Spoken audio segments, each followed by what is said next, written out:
না বাপ, চিনা দরকার ছিল যাকে, চিনলেন না তাকে।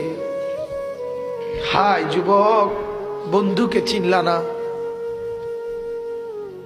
দুশ্মনকেই বন্ধু বানাইলা, দুশ্মনকেই বন্ধু বানাইলা।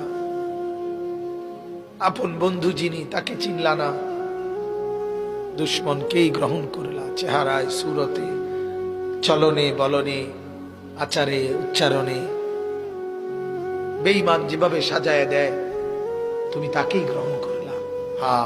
নবী পাক সাল্লাল্লাহু আলাইহি ওয়াসাল্লাম নফল নামাজে এত লম্বা সেজদা করতেন, আম্মা জান আয়েশা রাদিয়াল্লাহু তাআলা আনহা বলেন, মাঝে মাঝে মনে হতো নবী ইন্তেকাল করলেন কিনা, মারা গেলেন কিনা। এজন্য আমি নবীর পায়ের পিছনে